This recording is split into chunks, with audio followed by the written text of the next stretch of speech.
All right, guys. So I thought it was important. I felt like I needed to make a reaction to this video because I think this really is showing how the Yu-Gi-Oh card game is devolving.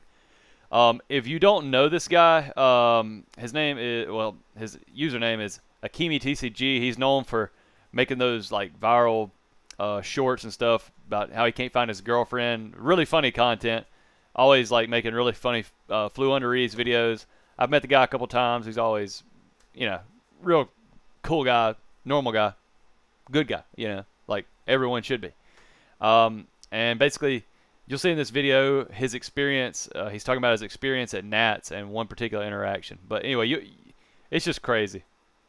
Just had the worst Yu-Gi-Oh tournament experience ever a few weekends ago at Yu-Gi-Oh Nationals. So guys, I was at table 563. This is round 5. I'm currently 2 wins, 2 losses, and 1 draw. And my opponent is also the same record. This is very important later. Okay, yes, this is very important. So he's making this known like, hey, neither me or him were in a good position. Like, neither one of us have like room to be like boasting or anything. You're 2-2-1 at Nats. You're in a very bad position at round 5. Like, you literally have like 7 rounds to go. Like, if you're at table like 500 something in the late rounds or like the mid rounds, like, you might be seeing me. So like, you're gonna be down there with me. Now, I mean, I might be at table 1000, so that's a whole nother story. But anyway, you ain't doing so hot. You have no reason to be boastful or bragging or anything. Like, you are like literally, you should be scared. Okay, you should be very scared at that point. Like, if you lose another game, it's not looking good. I sit down at the table.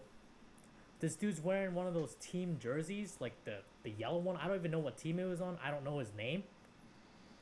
But you know the type of guys that, they're all hanging around their buddies. They're all wearing the jerseys.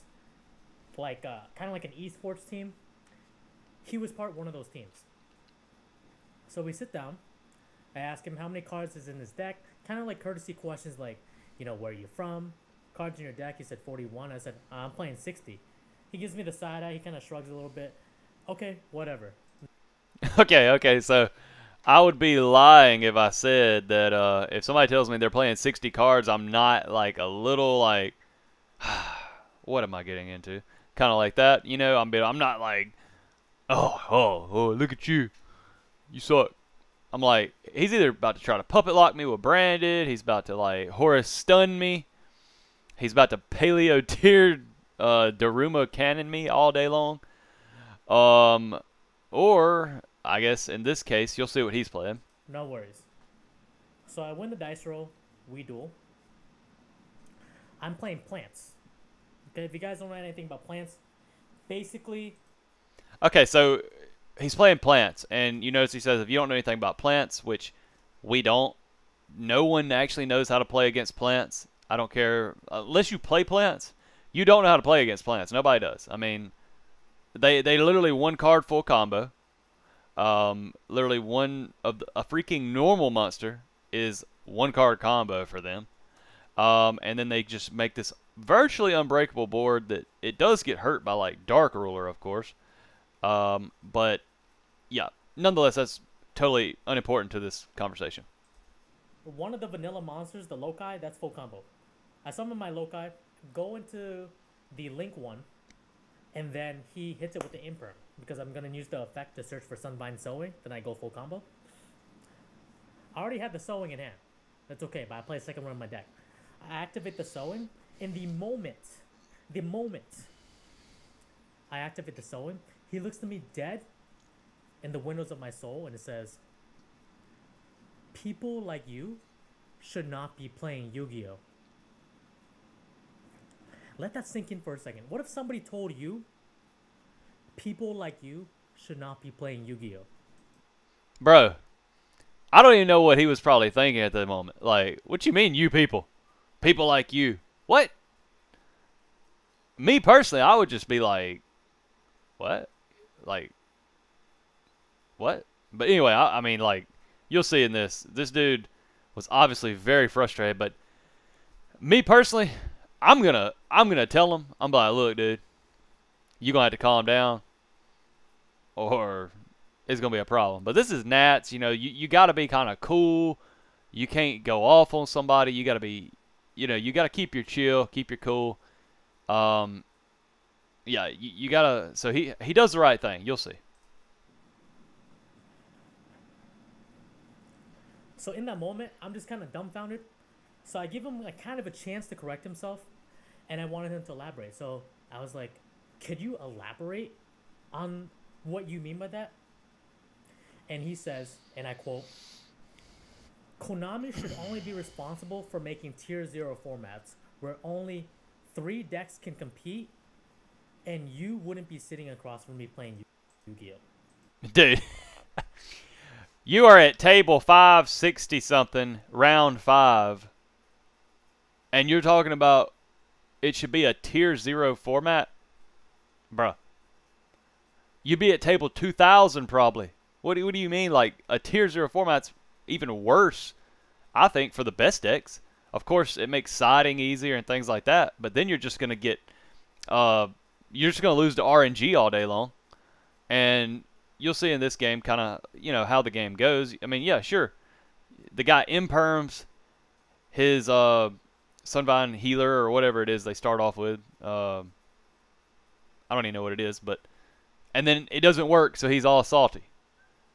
Like, yeah, that's kind of what Yu-Gi-Oh has amounted to today. Like, hey, do I have enough hand traps and enough starters? But like, why are you acting like you're on like this high horse and can judge the game of Yu-Gi-Oh when you're like at table 561 playing a rogue deck who is about to cook you? And I'm like, what? Bro, I said, my only losses today were from Fiendsman Snake Eye, which is the best deck in the format. Like, no shot, right? My 2 losses in the draw were literally only from those decks. Every single other deck I played against, I cooked. Right? So based on what he said there, I already knew what deck he was playing. He's like an elitist playing the best deck, right? So it's very tense. You could feel like you can cut the tension with a knife. It's so tense. Most awkward duel I ever done. Played through game 1. Okay, so like the elitist part, I have friends that like pretty much only play the best deck. If it's the best deck, they're only playing that deck. And if you're a highly competitive person, I think that is probably the best way to go about it. Me personally, I'm too ADD, whatever you want to call it. I cannot play the same deck every single match. Like, I cannot do it. Like, I literally switch decks for locals every other week. Like, I rotate. And that's just me. So, saying you're an elitist just for playing the best deck, I don't know. But there are people who are, like, elitist in the sense, like, if you're not playing the best deck, they somehow think that you're inferior to them. But obviously you'll see in this video that this guy is actually a good duelist. I mean, even though he's choosing to play a rogue deck, that was his meta call. Hey, I'm going to play plants, which is a meta call. It's like, hey, I think this is a good choice. I'm going to play it. So I don't think there's anything against that. Plus, play what you like. Don't play, like, you shouldn't have to play a stupid deck that, number one, it costs $1,500, just to play the best deck. And you're sitting here 2-2-1 alongside the guy who's playing the rogue deck. Y'all are literally on equal footing. So what's the point at that point?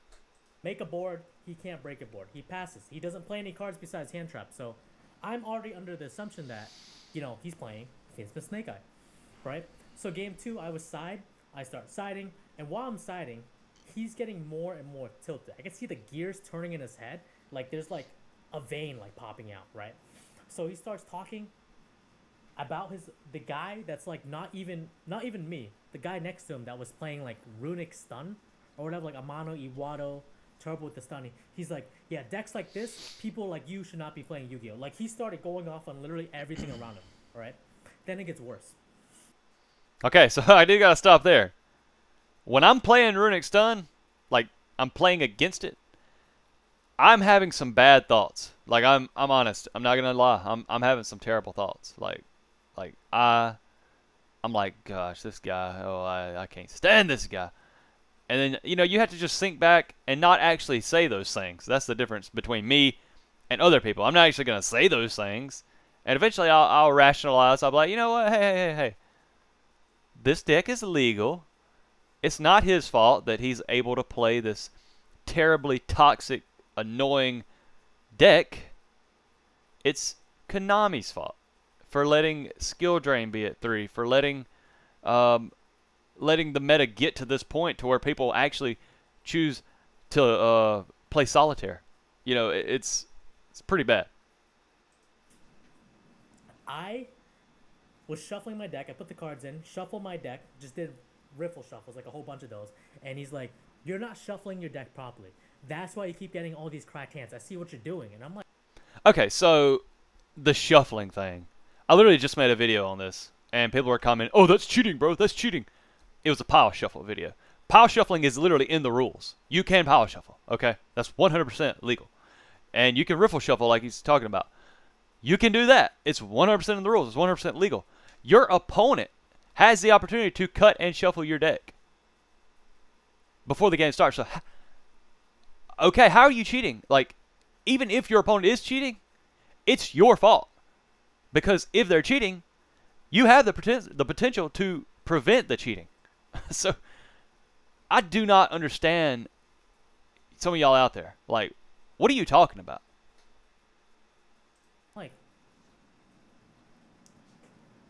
bro, don't you see we're both at table 563?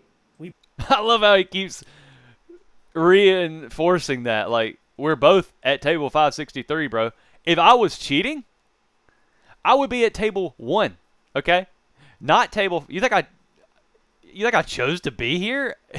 Like, yeah, I was shuffling my deck perfectly, stacking it, so I would draw completely mediocre hands to where I would at least get to table 563. That way they wouldn't catch on, and then I'm gonna make my run now.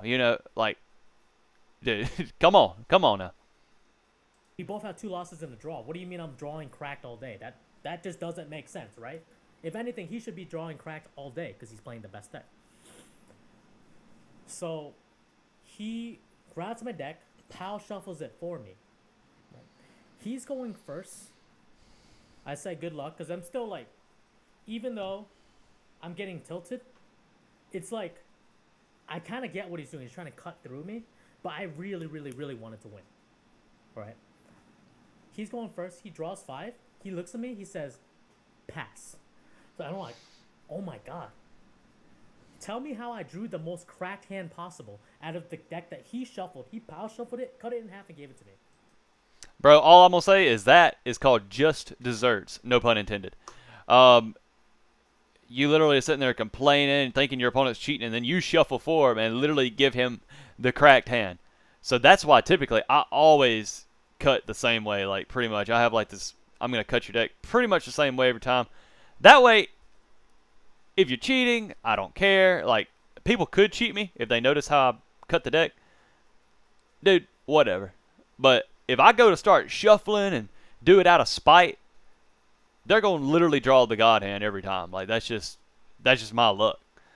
But that's definitely, I'm glad that happened because it sounds like this other guy is kind of a jerk. So I start playing my plays. He hand traps me. I swing with 2 monsters. He's at 3,300 life points, right? Pass. He draws. Pass. I go back to me, and I'm like, okay, swing for game. And he's like, you sacked my deck, bro.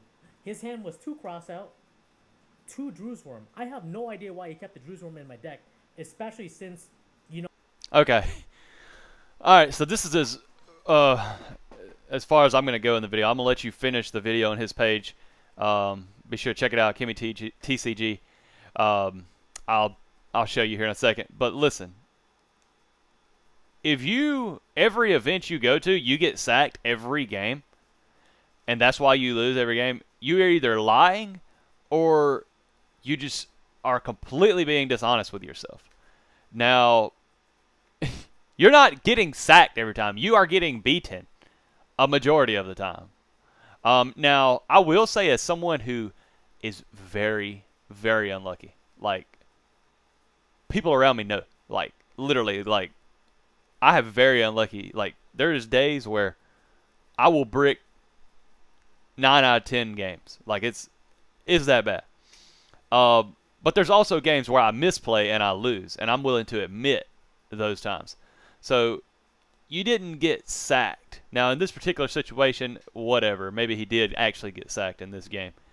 But, I mean, when you're being that bad of a sport, you know, I mean, I don't know. I don't believe in this woo-woo science, like, ooh, positive energy matches negative energy, all that. I just think if you're generally good to people and you're a good sport, I feel like in general you're gonna have a more enjoyable experience overall. Um, but yeah, don't be that guy. Here is his channel right here, AkemiTCG. He's, like I said, he's got a lot of like really funny videos. Definitely check him out. But yeah, guys, don't be a sore loser. Like, just because you're having a bad day, don't mean you gotta make everybody else's day bad. Like, quit doing that. But anyways, guys, we'll see you later. Y'all have a good one.